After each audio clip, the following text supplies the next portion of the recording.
Welcome to the Special Olympics Wisconsin podcast, Athlete Voice. We are kicking off 2025 with a whole new year of podcasts directly hearing from the athletes who volunteer, who compete, and who make up all of the beautiful things that Special Olympics Wisconsin is. So really excited to be back here. I'm Addie Teeters, Vice President Marketing Communications for Special Olympics Wisconsin, and I'm here with my co-host, Ed. Ed, how's it going? Happy New Year. It's going good. I can't believe it's in 2025 already. Can you believe it? Buckle up, Ed. It's going to be a crazy year, isn't it? We're only a year away from USA Games in Minnesota.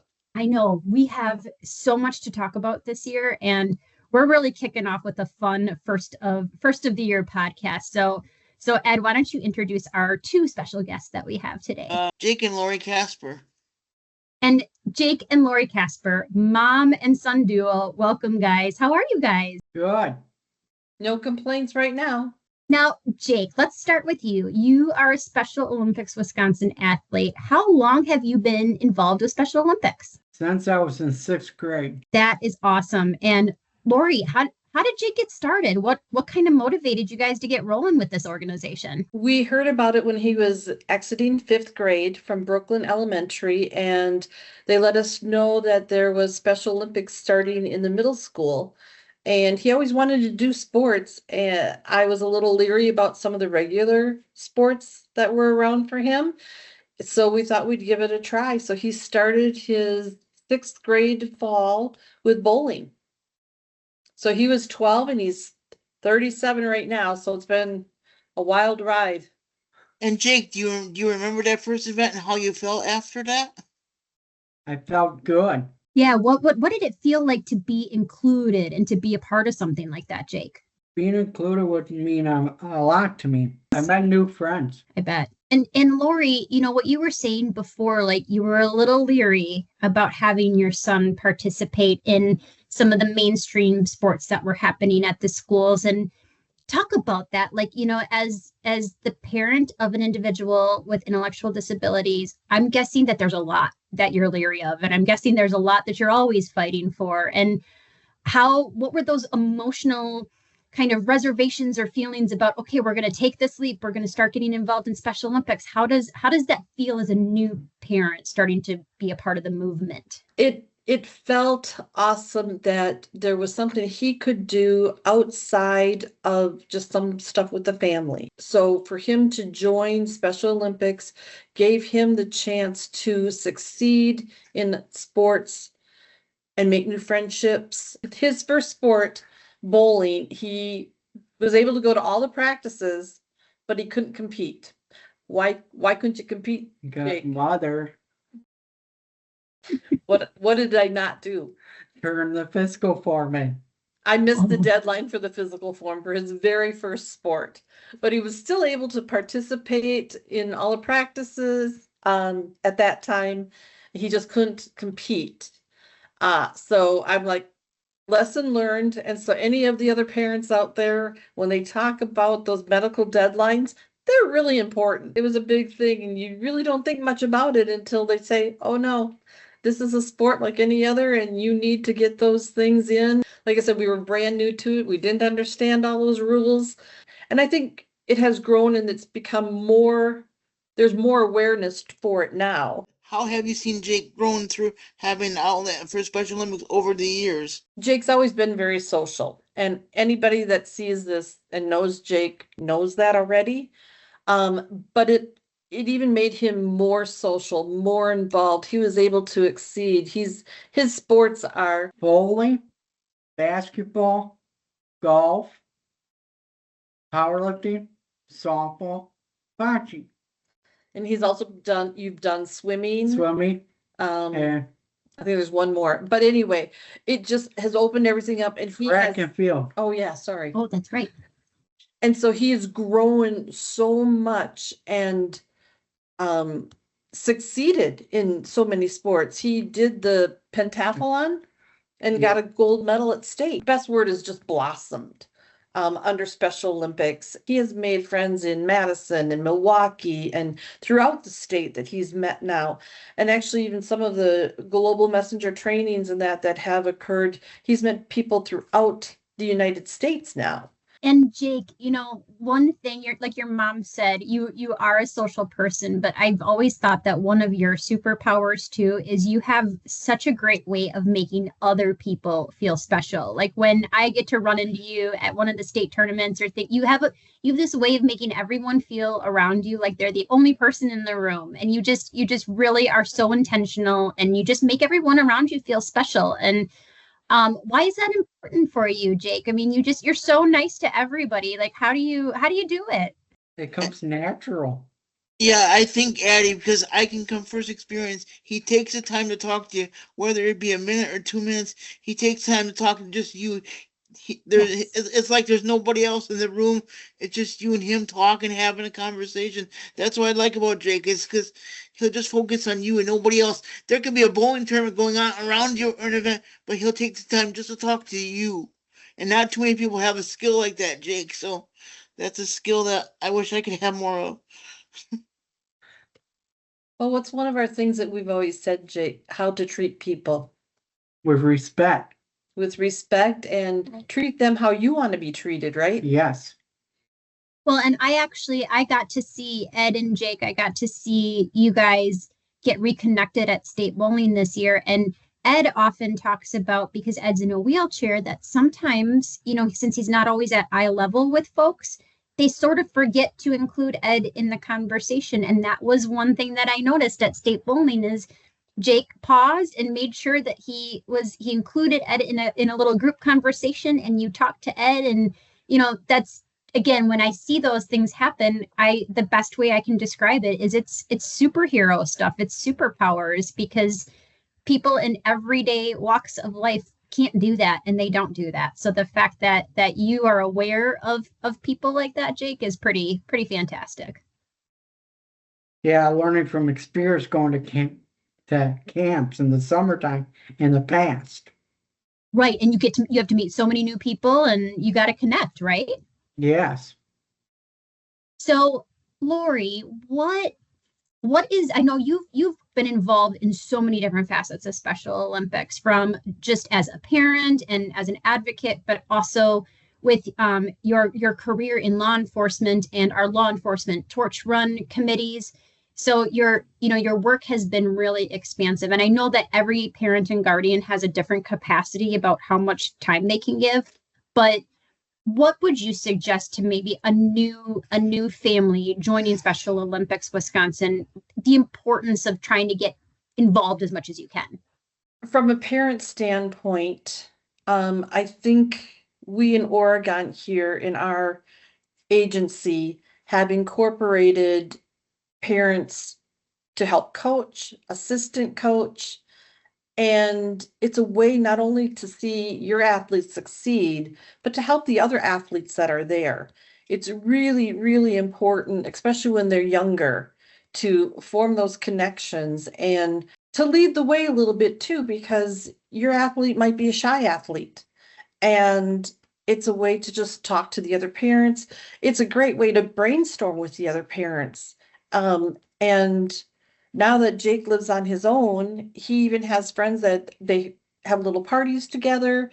They just went to the basketball games. They form ties at that young age that will carry through for years to come. Jake's been in this now for like 25 years, and his friendships have just grown. And it's a way that your child does not have to be secluded, but included. And trust me, as a parent, I knew nothing about bocce when I became a bocce coach. You read up on it a little bit, you do one season, Special Olympics goes, hey, can you do a clinic next year for other coaches? Sure, not a problem. Right. And so I would just tell parents or caregivers, get involved. What would you tell parents or schools or community members that maybe their kid's not diagnosed yet, they haven't gone to the doctor, but they notice there's something wrong, like different about their kid, or maybe they're scared to join Special Olympics? What would you tell new parents, or because and maybe their kid wants to be active, but yet again they don't want to throw a label on their kid because not a lot of kids like to be labeled with IDD or whatever. But yeah, what would you tell new parents? I would tell them, yes, it is a label. Do we like labels? No. But having that label will open new doors for them in other areas. It will allow them to make friendships. It will allow them to get special services that parents may not realize are out there to support them and their child. Those services are not just for the person with the ID. It is people in the community that their job is to help you as a family.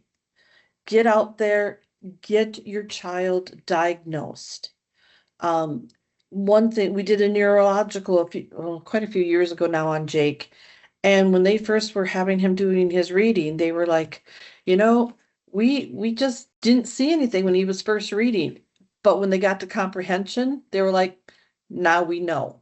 They can get the special support in schools beyond high school to carry them on for a better life after. And that is a really compelling message, Lori, because oftentimes I think people make an assumption of what a single Special Olympics athlete looks like or what their life experience is. And I think it's important to note that, Special Olympics athletes are married. Special Olympics athletes, some of them have children, like Ed. Special Olympics athletes are really amazing employees at different, And the daughter's the light of my life. I'm not gonna sit there and say that. That's right. We talk about getting emotional every time we talk about Ed's daughter. We just love that little princess. But yeah, I mean, Special Olympics athletes have significant contributions that they can make to their communities around them. And as a parent, making sure that you find all those resources to give your child that best path forward is really important. And I think when all you parents get together at these competitions or practices or whatever, you have a network and you have a village and a community that can help support. So find as maybe a new parent, like Ed was saying, in this ID world, getting an initial diagnosis, not really sure where to go, making that connections to Special Olympics can just help maybe get you that village that you're looking for. And Lori, I'm sure that's what you want for Jake too, because you want him to be the most successful that he can be, and parents aren't going to be around forever, so they want to see their child be at the right spot or, grow as much as they can. And I want to say one of his most precious accomplishments to me was when he was able to move out on his own and live in his apartment by himself. And I was at first thinking maybe that would happen like when he was 25 or so. It didn't. It took a little longer. 32, and he was able to live out on his own. But you have to make those connections too in your community to find out what works and what doesn't. And Jake, what are you most excited about next? So, you've had a lot of amazing accomplishments in the last few years. You've done a lot in sports and in leadership training, and you moved out. You're living independently, which it's such a big deal. So, what's next for you? What kind of goals do you have next? One of my goals is next is going to Capitol Hill Day. Really? So you want to help lobby the government, huh? Yes. Awesome. And for our listeners who might not be aware, our athletes use their voices to talk to government officials both at the state level and at the federal level, so that when different decisions are being made about school funding or about health funding or just the impact of different organizations, it's our athletes using their voices to speak directly to government officials. So that's one of your goals, huh, Jake? Uh-huh. I love it. What goals do you have for sports this year? I guess what are you focused on for your competitions? This one is basketball season. That's right. And do you have any goals for basketball season that you already have in mind? Yes, making it to state this year. Nice. Yep, we got our state games are going to be here before we know it in April. Isn't that crazy? Yes. Now, Jake, last year you and your mom did, because we are massively kicking off our polar plunge season right now. So you and your mom did the inclusive plunge in whitewater. You were able to do an indoor plunge. Are you going to be plunging again this year? Yes. You're going to do the whitewater plunge in March? I believe it's Yeah. March 15th, isn't it, Jake? You and me both have a good memory, so I think it's March 15th. We haven't signed up yet. We've talked about it numerous times, but I believe you are right because it is the final plunge of our plunge season. March 15th. And then that's during sectional basketball weekend. That'll be a busy weekend for you. Jake, why should people polar plunge and why should people fundraise? Because it helps get money out to us athletes for new uniforms. Without their efforts, we won't get uniforms and have competitions now. There's leadership healthcare, and at every state event we always have different, like, we have opening eyes, we have strong minds. Jake, we talked about sports goals, but what personal goal, what's a personal goal that you have for 2025? Because everybody has New Year's resolutions or personal goals. What's a personal goal you have for 2025? I mean, you moved out on your own, that's a big accomplishment, but what other goals do you have for yourself? My other goal is to stay healthy, eating better. You and Ed you guys should team up on that, because guess what Ed recently did? He stopped eating Swiss cake rolls and he started eating more carrots and celery, right, Ed?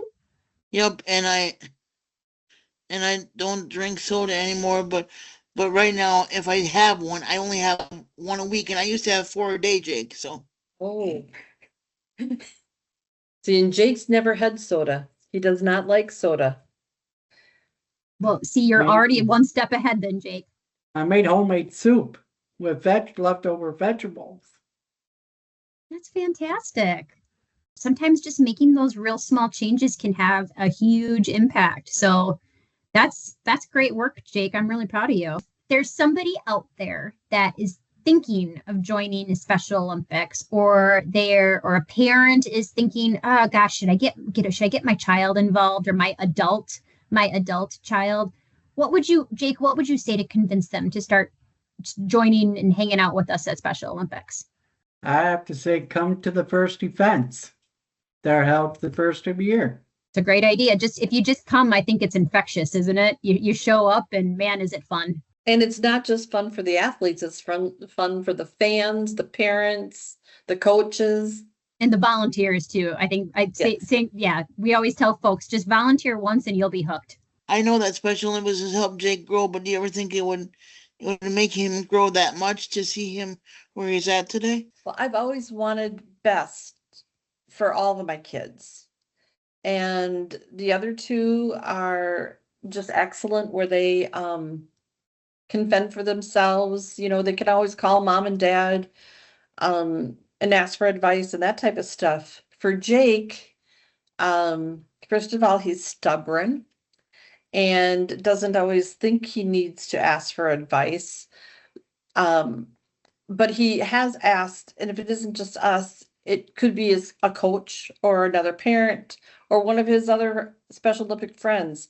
And for him to have grown that much, where he feels comfortable doing that, it shows me that I believe Ken and I have raised the kids so that they can be independent. And he does advocate for himself. He has talked to one of his jobs that he had talked to the owners of that place, and he said, oh, maybe I can work for you. And they said, well, come on in. And he's been working there 10 years. I can't take all the credit. My husband can't take all the credit. Jake has grown himself, and I think everybody does as they get older. Did I think he could do this? Did I think he could live on his own when he was younger? I really hoped he could, because I think every parent wants their kids to succeed. When he was born, all we could do is love him, teach him, show him how to succeed to the best of his ability. with Special Olympics opportunities, what I see then is these athletes taking all of those skills that they learn from parents, they learn from caregivers, and they learn growing up, and then they get to independently apply that. And what we all get to see every day in terms of that individual empowerment, it's mind blowing. And us Special Olympics athletes are sure stubborn. We don't give up very easily. This is true. That's true. But you guys are also very supportive of each other. Exactly. Athletes are amazing. And I'm just not saying that because I got a kid that's in it, but all of you guys. And so I thank you for being the support system that athletes need for each other. If Lori or I need a hug or we need a little extra encouragement, we know we can count on all of you guys to support us. My goodness, it's full circle for sure. So thank you as athletes. You're welcome. Well, Jake and Lori, it was such a gift to have you both kick off our first podcast of the year, our Special Olympics Wisconsin Athlete Voice podcast. And we're going to hear more and more of these stories throughout the year. We can't wait to bring you all of these exciting podcasts. If someone is out there listening and you'd like to get more involved with Special Olympics Wisconsin, if you have an individual in your family who you think could succeed with some of these programs that Jake and Lori discussed, please go to specialolympicswisconsin.org, reach out to us, and we'd love for you to join the fun.